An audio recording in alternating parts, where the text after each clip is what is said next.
നമസ്കാരം. പ്രധാനമന്ത്രി നരേന്ദ്രമോദി ഏത് രാജ്യത്ത് പോയാലും ലോക നേതാക്കൾ ഊഷ്മള സ്വീകരണമാണ് അദ്ദേഹത്തിന് നൽകുന്നത്.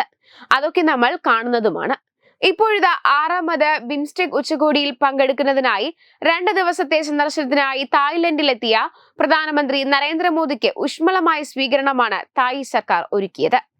ബാങ്കോക്കിൽ വിമാനമിറങ്ങിയ ഇന്ത്യൻ പ്രധാനമന്ത്രിയെ തായ്ലൻഡ് ഉപപ്രധാനമന്ത്രി ഗതാഗത മന്ത്രിയുമായ സൂര്യ ജംഗ്രുങ് ഖിയാങ് കിറ്റ് സ്വീകരിച്ചു.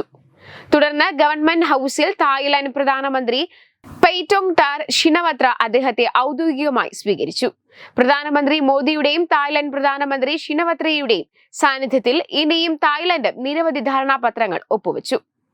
ഇന്ത്യയുടെ ആക്ട് ഈസ്റ്റ് നയത്തിലും ഇന്തോ പസഫിക് കാഴ്ചപ്പാടിലും തായ്ലൻഡിന് പ്രത്യേക സ്ഥാനമുണ്ടെന്ന് നരേന്ദ്രമോദി തായ് പ്രധാനമന്ത്രിയെ അറിയിച്ചു. നരേന്ദ്രമോദിയോടുള്ള ബഹുമാനാർത്ഥം തായ്ലൻഡ് ജനതയുടെ സംസ്കാരത്തിലെ ഏറ്റവും മൂല്യവത്തായ സമ്മാനമായ ദിവോൾ ടിപിടക ആണ് തായ്ലൻഡ് സർക്കാർ അദ്ദേഹത്തിന് നൽകിയത്. ഇതിന്റെ ചിത്രങ്ങളാണ് ഇപ്പോൾ സോഷ്യൽ മീഡിയയിൽ വൈറലായിരിക്കുന്നത്. ബുദ്ധമതത്തിലെ ഏറ്റവും പവിത്രമായ ഗ്രന്ഥങ്ങളിൽ ഒന്നാണ് ദിവോൾ ടിപിടക. സജ ഫോണറ്റിക് എഡിഷൻ ശ്രീബുദ്ധന്റെ പഠിപ്പിക്കലുകളുടെ സമാഹരണമാണ് 108 വാല്യങ്ങളുള്ള ഈ ഗ്രന്ഥം. പാലിയിൽ ടിപിടക എന്നും സംസ്കൃതത്തിൽ ത്രിപിടക എന്നുമാണ് ഈ വിശുദ്ധ ഗ്രന്ഥം അറിയപ്പെടുന്നത്. 2016 രാമ 9ാമൻ രാജാവിന്റെയും രാജ്ഞി സിരഗിത്തിന്റെയും 70 വർഷത്തെ ഭരണത്തിന്റെ സ്മരണയ്ക്കായി തായ് സർക്കാർ വോൾ ടിപിടക പദ്ധതിയുടെ ഭാഗമായി ഈ പ്രത്യേക പതിപ്പ് പ്രസിദ്ധീകരിച്ചത്.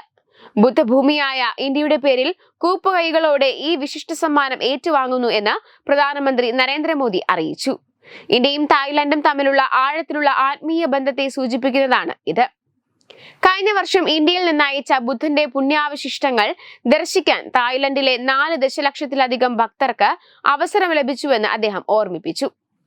1960 ഗുജറാത്തിലെ ആരവല്ലി മേഖലയിൽ നിന്ന് കണ്ടെത്തിയ പുണ്യാവശിഷ്ടങ്ങൾ പൊതുജനങ്ങൾക്കായി തായ്ലൻഡിലേക്ക് അയക്കുമെന്നും പ്രധാനമന്ത്രി മോദി പ്രഖ്യാപിച്ചു. വെബ് ഡെസ്ക് തത്വമൈ TV.